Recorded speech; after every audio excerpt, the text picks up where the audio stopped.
Hello, ano lang to, part CPM dahil nagpapaturo sila gym dahil hindi sila pumasok pati si Palma.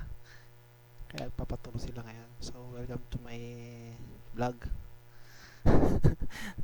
So, ito nga example ni Sir, 'di ba? Example ni Sir is for yan. Nakalagay diyan, ito yung formula na gagamitin natin, which is sige, ganyan na rin natin. Ganyan na rin natin. Lagay na rin natin dito.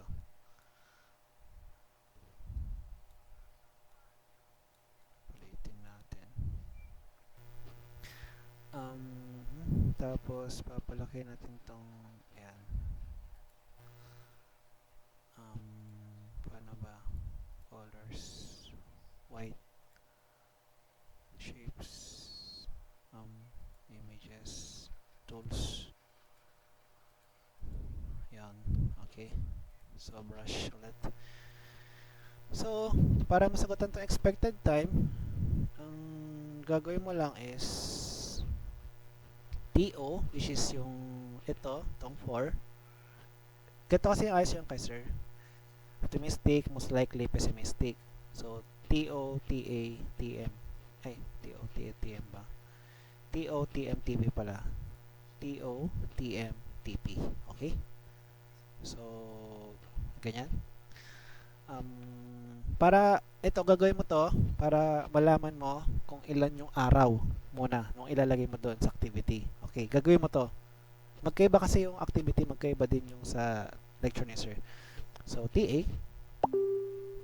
um,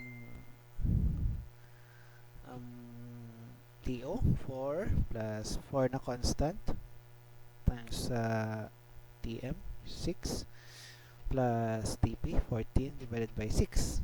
Okay, 7. So, 7. Tapos yun namang sa pangalawa, papalitan mo lang yung 6, gagawin mo lang 9. Okay, magiging 9. Tapos, ito naman, gagawin mo lang 6, gagawin mo lang na 13, tapos gagawin mo lang na 14, okay, 11. Tapos, oh guys, bakit gano'n? 6 yan. 12 pala to, 12. Tama ba? 12.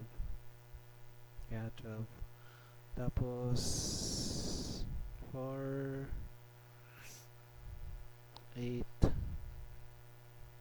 12, 8. Tapos, 2, 10, 12. Alam mo naman yung ginagawa ko, di ba? Alam nyo na yan. Sinusundan ko lang itong formula na to. 5, 5, 11. So, 6. Tapos, 2, 5, 8. 5. Okay, 5. Okay, so alam na natin yung mga expected time nila. So, ang unang natin gagawin is kung natin gagawin is gagawa tayo ng activity, yung parang ewan ko, shit na yun, basta yun, alam niyo na yun. Ayan, ayan, tapos babrush tayo. So alam naman natin na bakit wala na immediate predecessors? Wait lang. Ayan, ganyan lang. Bakit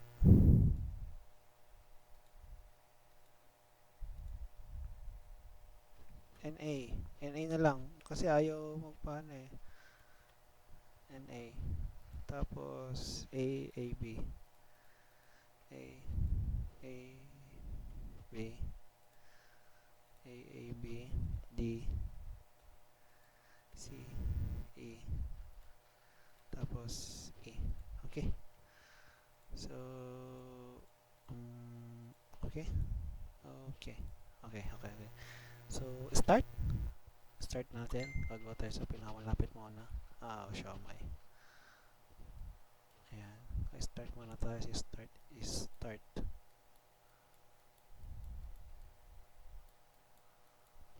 Okay, so ang start natin is A tapos si B. Ito si A.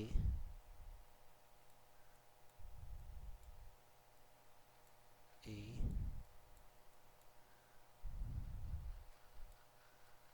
Ito naman si B.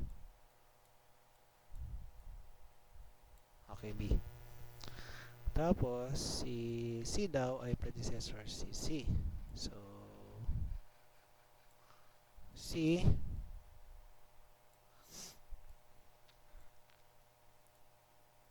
C. Okay, and si D predecessor si A and B. So D, arrow dito, arrow dito. Tapos si E predecessor si D. So nagpapakahirap pa ako, meron namang shapes, 'di ba? Oh, hindi mas madali.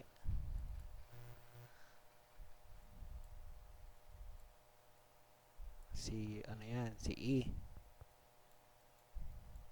Tapos si E ay si F, predecessor si C and si F. Ay si C and si E.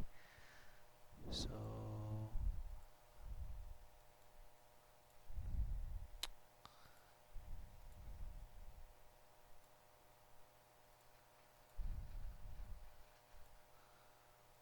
so F.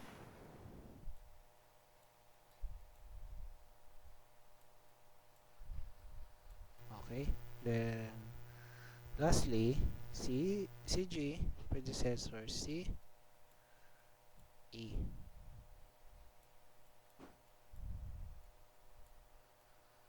Tapos end.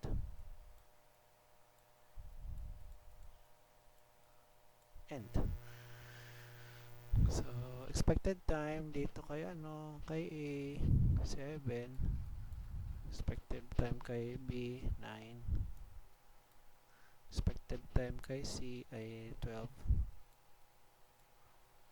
Ito naman ay 8. 8 yan. Kay E naman ay 9. Kay F naman ay 6. And kay G naman ay 5. Okay. So, alam naman natin ang start nito ay 0. Kasi nga, di ba? 0 yan. So, 0 plus 7, 7. 0 plus 9, 9.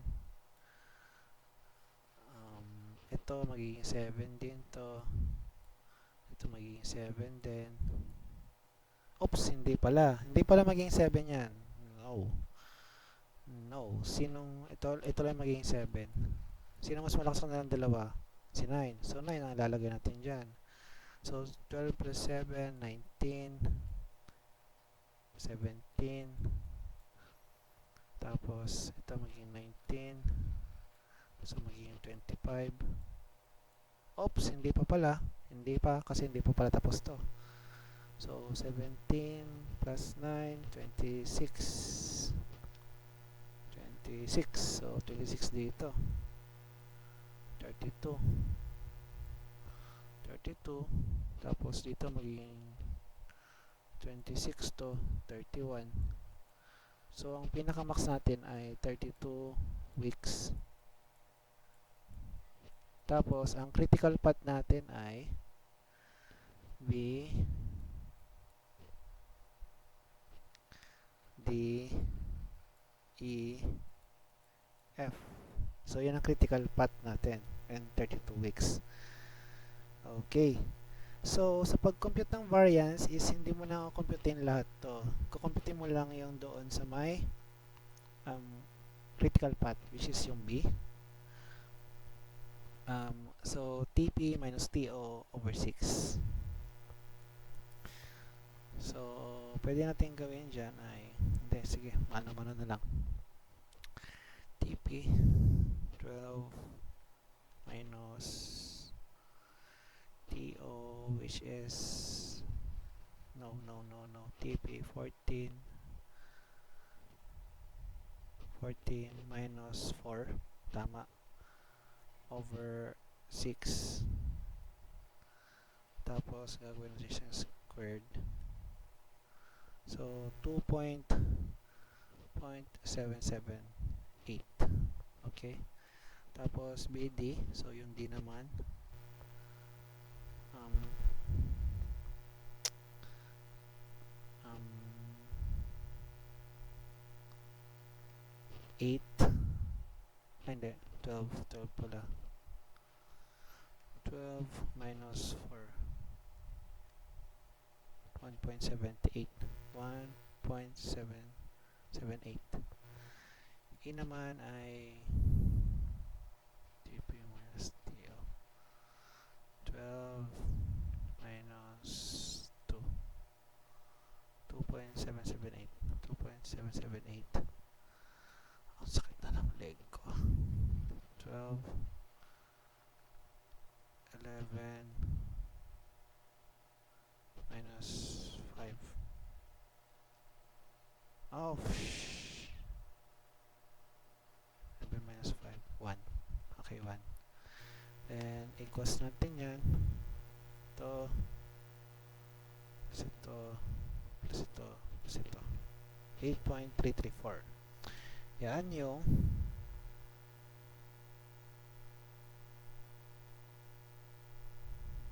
lang. Titignan ko sa mga picture muna kung saan ginamit yung 8334. So, ang equals natin, ang standard, ang variance natin ay 8.334. Ganyan. Nakaganyan pa siya. So, para makuha ang Z score, hindi, wala pa pala tayo dyan. Ang kaya natin kunin ay in less than 35 weeks. So, in less than 35 weeks, so 1, less than 35 weeks.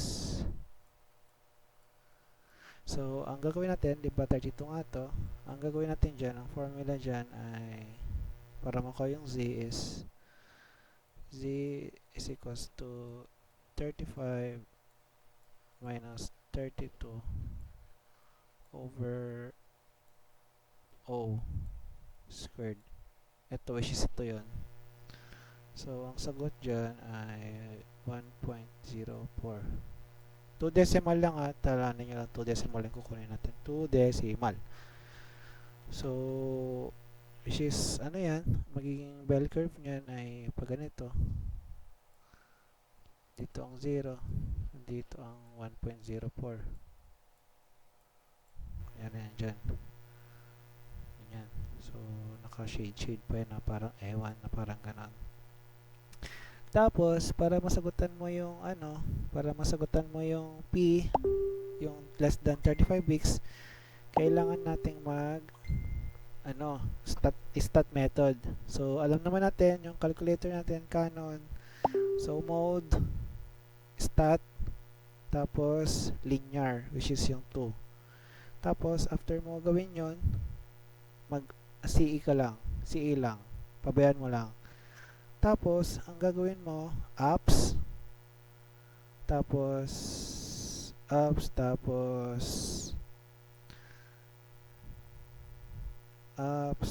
wait lang.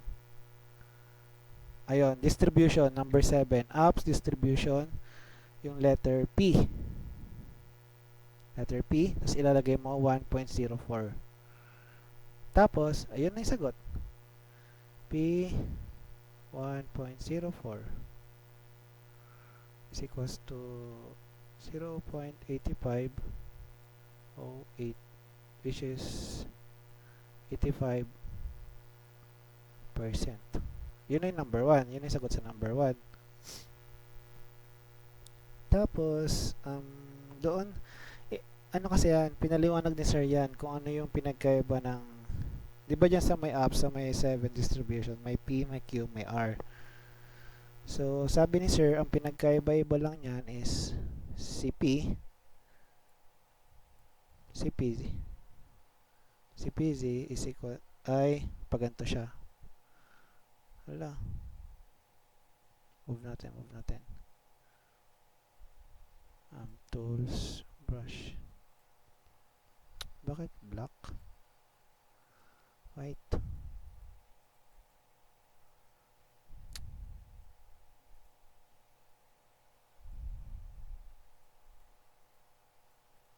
Yan.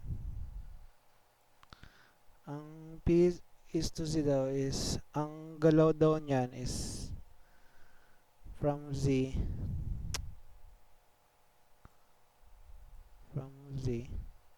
from Z to dito. Tapos kapag Q ang ginamit mo, kapag QZ, ang galaw naman yan is from 0, ganyan. So from itong Z papunta doon. Kapag P ang ginamit mo, kapag Q ang ginamit mo, papunta lang dito. Tapos kapag R ang ginamit mo, RZ is ang gagawin niya is Z papunta doon. So ito yung Z mo, papunta ka dito. So kung naintindihan niyo yung concept, sana mag-gets nyo. So yun, after nyan, fudge. After nyan,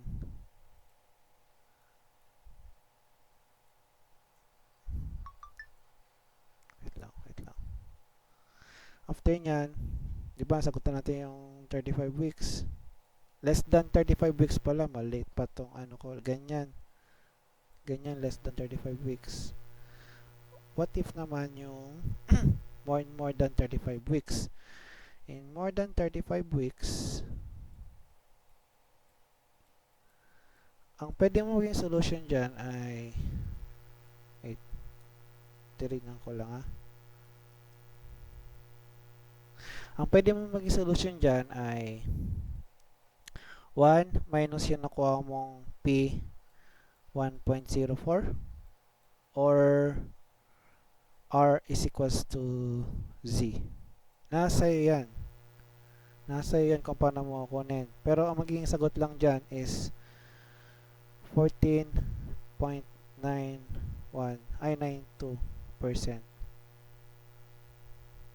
Oo, yun lang yung magiging sagot dyan. Iisa lang magiging sagot dyan. What if naman yung number 3? Yung number 3, ang tinanong doon, in less than 31, less than 31,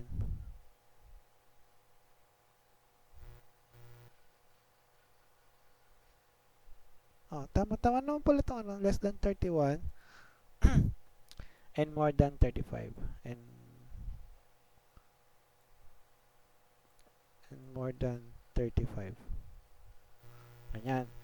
So, may bago tayong variable which is yung 31. So, ang gagawin natin dyan, kukunin natin ulit yung z-score ni 31.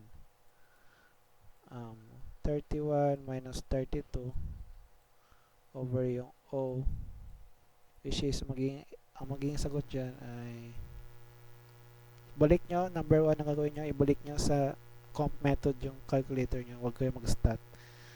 So 31 minus 32, tapos yung O na variance which is yung square root of 8.334, which is ang sagot ay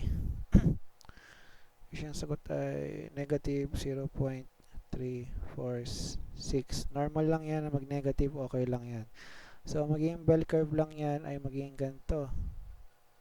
Dito ang 0, dito ang 1.04, tapos nandito ang negative 3.346. Okay? Ganyan na magiging curve yan. Ay, magiging bell curve yan. So, para masagutan mo yung yung pangalan na ito. Para masagutan mo yung gitna-gitna na yan, ang gagawin mo dyan ay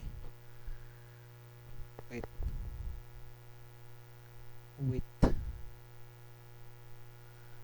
lang alahanin ko din ginawa niya.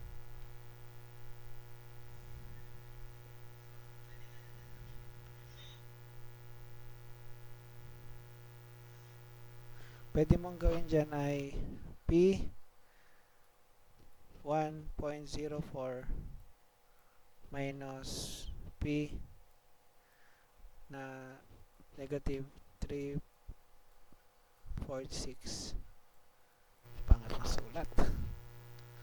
So, kung gagawin mo ulit, mag-stat mode ka, linear, of, ups, set distribution, P 1.04 minus ups distribution P 0.346. So, maging sagot niyan is 2125.2155, which is 21.55%.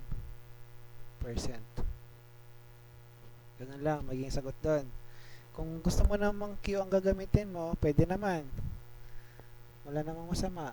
Kung Q ang gusto mo, kung yun ang tinitibok ng puso mo, ang gagawin mo lang ay Q 1.04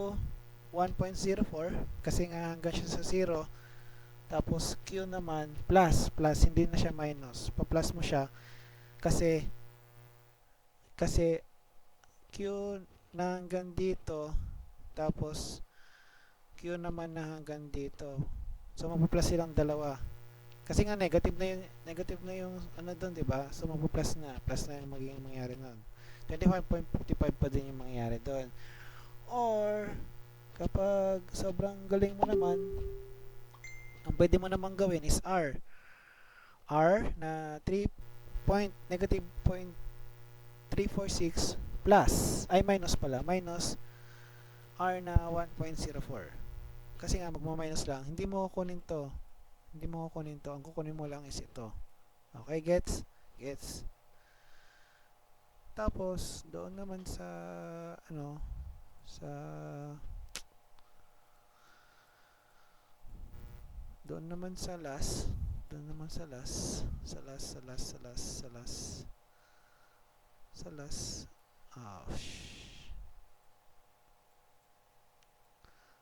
sa last, which is number 4 ba yan? 4. Ay, number 4. If you want 90% probability of completing the project on time, when should you begin? So, meron ka na kagad na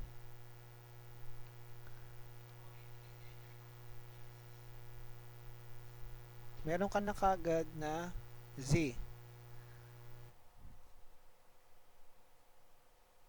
Meron ka na kagad na sagot na ganito. So, ang gagawin natin is babalik ta rin natin.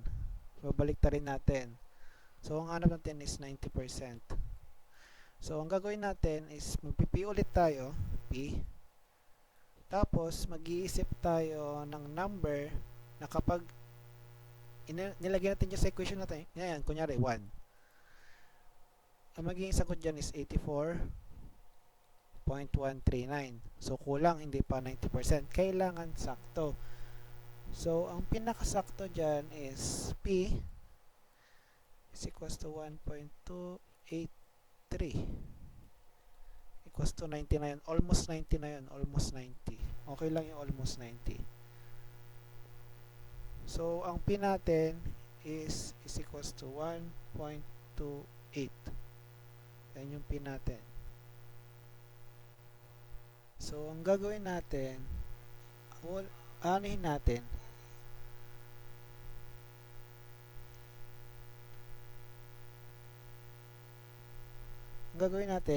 kukunin mo naman na yung X. Yung X dito sa dito, yung TP, which is kukunin natin yung TP. Okay? So, 1.28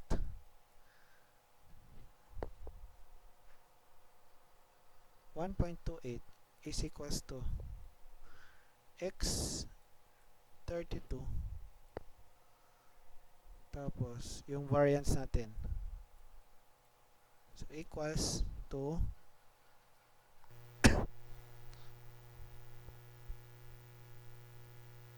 hindi pa natin ito gagamitin. Ang gagamitin natin yung pagkuha ng Z, which is ito.